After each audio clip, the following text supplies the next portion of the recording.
സുഹൃത്തുക്കളെ, ആഗോള സാമ്രാജ്യത്തിൻ്റെ സൈനികവൽക്കരണം പുതിയ ഘട്ടത്തിലേക്ക് കടക്കുകയാണ്.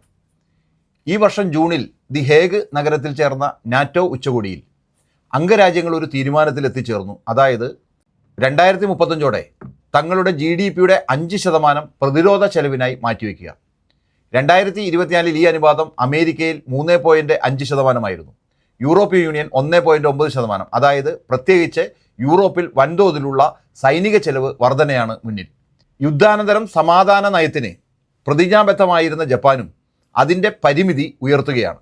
ദീർഘകാലമായി ജപ്പാൻ തൻ്റെ പ്രതിരോധ ചെലവ് GDPയുടെ 1% പിടിച്ചു നിർത്തിയിരുന്നുവെങ്കിലും ഇപ്പോൾ അത് 1.8%. പുതിയ പ്രധാനമന്ത്രി സനെ ടക്കായ്ച്ചി അധികാരമേറ്റ് നടത്തിയ ആദ്യത്തെ പ്രസംഗത്തിൽ തന്നെ ഈ അനുപാതം 2026 മാർച്ചിനകം 2% ഉയർത്തുമെന്ന് പ്രഖ്യാപിച്ചു.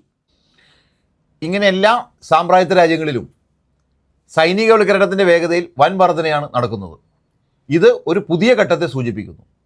ഈ സൈനികവൽക്കരണത്തിന് ന്യായീകരണമായി എല്ലാ തരത്തിലുള്ള ഭീഷണികളും ഉന്നയിക്കപ്പെടുന്നു. പ്രത്യേകിച്ച് റഷ്യൻ ഭീഷണി. സാമ്രാജ്യത്വ പ്രചരണ യന്ത്രം റഷ്യൻ വിപുലീകരണത്തിൻ്റെ ഭ്രമാത്മക ഭീഷണിയെ വ്യാപകമായി പ്രചരിപ്പിക്കുന്നു.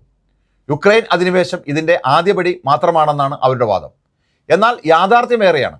യഥാർത്ഥത്തിൽ റഷ്യയുടെ അതിർത്തി വരെ എത്തിച്ചേരുന്നതും അതിനെ വളഞ്ഞതും നാറ്റോ തന്നെയാണ്.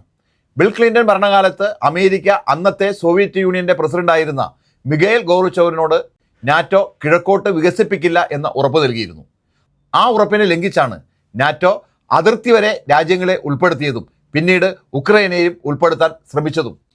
റഷ്യ അതിനെ അവസാനം വരെ എതിർക്കാതെ സഹിച്ചുവെങ്കിലും യുക്രൈനെ ഉൾപ്പെടുത്താനുള്ള ശ്രമം ആരംഭിച്ചതോടെ മാത്രമാണ് റഷ്യ എതിർപ്പ് പ്രകടിപ്പിച്ചത്. റഷ്യയും ഉക്രൈനും തമ്മിലുള്ള മിൻസ്ക് ഉടമ്പടി യുദ്ധം തടയുവാനായിരുന്നെങ്കിലും പാശ്ചാത്യ ഇടപെടലാണ് അത് തകർത്തത്. പ്രത്യേകിച്ച് ബ്രിട്ടീഷ് പ്രധാനമന്ത്രി ബോറിസ് ജോൺസൺ എത്തി യുക്രൈനെ അതിൽ നിന്നും പിന്മാറാൻ പ്രേരിപ്പിച്ചത്. ഇതെല്ലാം തെളിയിക്കുന്നത് യഥാർത്ഥ വിപുലീകരണവാദി റഷ്യയല്ല, നാറ്റോയും പാശ്ചാത്യ സാമ്രാജ്യത്വ ശക്തികളുമാണ്. റഷ്യൻ ഭീഷണി എന്നത് വെറും വ്യാജമാണ്, പാശ്ചാത്യ സാമ്രാജ്യത്വ സൈനികവൽക്കരണത്തുള്ള മറയാണ്. എന്നാൽ യൂറോപ്പിൽ ഈ പ്രചരണം അത്ര ശക്തമാണ്. ഇതിനെ ചോദ്യം ചെയ്യുന്ന ആരെയും റഷ്യൻ ഏജന്റ് എന്ന് വിളിക്കുന്നു.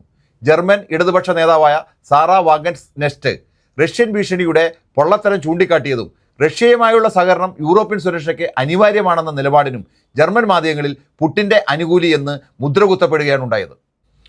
യൂറോപ്പിൻ്റെ റഷ്യയോടുള്ള സമീപനം അതിശയകരമാണ്.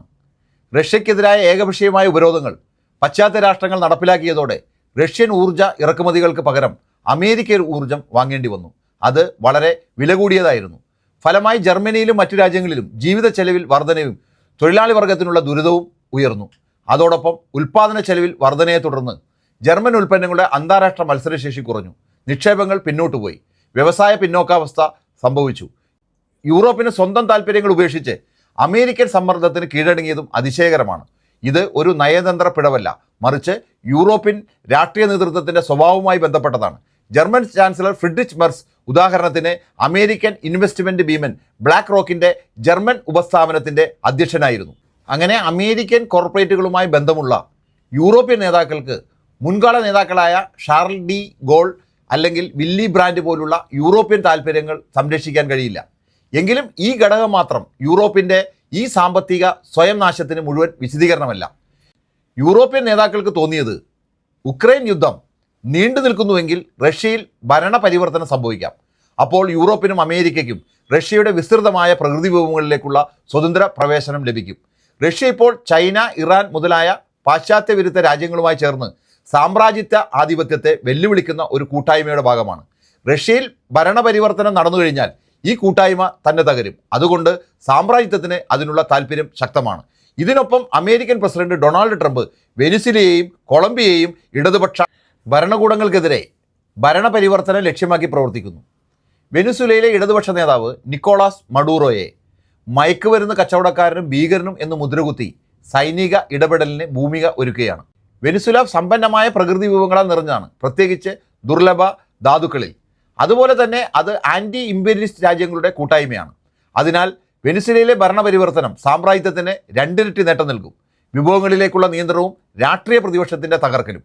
ട്രംപ് കൊളംബിയൻ പ്രസിഡന്റ് ഗുസ്താവോ പെട്രോവിനെയും ഡ്രഗ് ലീഡർ എന്ന് വിളിച്ച് അതേ തന്ത്രം പ്രയോഗിക്കാൻ തുടങ്ങിക്കഴിഞ്ഞു.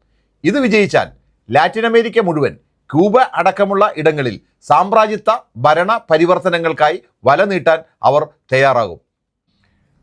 അങ്ങനെ സാമ്രാജ്യത്വ രാജ്യങ്ങളിൽ കാണുന്ന സൈനികവൽക്കരണം യാതൊരു യാഥാർത്ഥ്യ സുരക്ഷാ ഭീഷണിക്ക് പ്രതികരണമല്ല. ഇത് ഭരണപരിവർത്തനങ്ങൾ വഴിയാക്കി സാമ്രാജ്യത്വാധിപത്യം നിലനിർത്താനുള്ള ശ്രമം മാത്രമാണ്. ഇപ്പം സാമ്രാജ്യത്വം നേരിടുന്ന ഭീഷണി സൈനികമല്ല, രാഷ്ട്രീയ സാമ്പത്തിക സ്വഭാവത്തിലുള്ളതാണ്. ന്യൂ ലിബറൽ ക്യാപിറ്റലിസം ഇപ്പോൾ ഒരു അവസാന വഴിയില്ലാത്ത പ്രതിസന്ധിയിൽ അകപ്പെട്ടിരിക്കുകയാണ്. ലോക സമ്പദ് വ്യവസ്ഥയുടെ മന്ദഗതിയാണ് അതിൻ്റെ പ്രതിഫലനം. 2012-2021 കാലഘട്ടം രണ്ടാം ലോകമഹായുദ്ധത്തിന് ശേഷം ലോക സമ്പദ് വ്യവസ്ഥയുടെ ഏറ്റവും മന്ദഗതിയിലുള്ള ദശകമായിരുന്നു.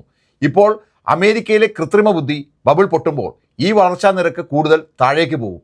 അതുമാത്രമല്ല, ബബിൾ പൊട്ടുന്നതായി ഉണ്ടാകുന്ന തൊഴിൽ നഷ്ടത്തിന് പുറമെ AI കൊണ്ടുവരുന്ന തൊഴിലിട നഷ്ടം അതിനെ കൂടുതൽ രൂക്ഷമാക്കും. മൂന്നാം ലോക രാജ്യങ്ങളെ ഇത് ഏറ്റവും അധികം ബാധിക്കപ്പെടും. ട്രംപിൻ്റെ താരിഫ് ആക്രമണങ്ങൾ അമേരിക്കൻ തൊഴിലില്ലായ്മ വർധനയ്ക്കുള്ള പക്കത്തുകാരനെ പാവമാക്കുക എന്ന രീതിയിലുള്ള പ്രതികരണമായി മൂന്നാം ലോക സമ്പദ് വ്യവസ്ഥകളെ തകർക്കും. അമേരിക്കയും വികസിത ക്യാപിറ്റലിസ്റ്റ് രാജ്യങ്ങളും തമ്മിൽ പരസ്പരം പരിഹാരകരമായ കരാറുകൾ ഉണ്ടാക്കും. പക്ഷേ മൂന്നാം ലോകം അവരുടെ വിപണികൾ കൂടുതൽ തുറക്കേണ്ടി വരും. അതേസമയം അമേരിക്കൻ വിപണിയിൽ ഉയർന്ന നികുതികൾ നേരിടേണ്ടി വരും. ഇതിലൂടെ മൂന്നാം ലോക രാജ്യങ്ങളിലെ ജനങ്ങളുടെ ദാരിദ്ര്യവും പ്രതിഷേധവും വർദ്ധിക്കും. അതുവഴി നിലവിലുള്ള സാമ്രാജ്യത്വാധിഷ്ഠിത സാമ്പത്തിക ക്രമത്തെ മറികടന്ന് പകരം സംവിധാനങ്ങൾ തേടാനുള്ള പ്രേരണ ശക്തമാവും. ഇതുവരെ ബ്രിക്സ് പോലുള്ള കൂട്ടായ്മകൾക്ക് വ്യക്തമായ ആൻറ്റി ഇമ്പീരിയലിസ്റ്റ് ഭാവമില്ലായിരുന്നുവെങ്കിലും ഈ വർദ്ധിച്ച ദുരിതം പുതിയ ജനാധിപത്യപരമായ സർക്കാരുകളെ ഉയർത്തിയാൽ അവയ്ക്ക് അതുപോലൊരു വേഷം സ്വീകരിക്കാനാവും. ഈ സാഹചര്യത്തിൽ സാമ്രാജ്യത്വത്തിൻ്റെ തന്ത്രം 3 ഘട്ടങ്ങളിലാണ്. ന്യൂ ഫാസിസ്റ്റ് ഭരണങ്ങൾ വളർത്തുക, പ്രത്യേകിച്ച് മൂന്നാം ലോകത്ത്. അത്തരം ഭരണങ്ങളെ ഉപയോഗിച്ച് സാമ്രാജ്യത്വ വിരുദ്ധ കൂട്ടായ്മകളെ ദുർബലപ്പെടുത്തുക. ഇന്ത്യയിലെ മോദി സർക്കാരിന്മേൽ ചെലുത്തുന്ന സമ്മർദ്ദം ഇതിൻ്റെ ഭാഗമാണ്. മറ്റു മാർഗങ്ങൾ പരാജയപ്പെട്ടാൽ സൈനിക ഇടപെടലുകളുടെ ഭരണപരിവർത്തനം നടപ്പിലാക്കുക.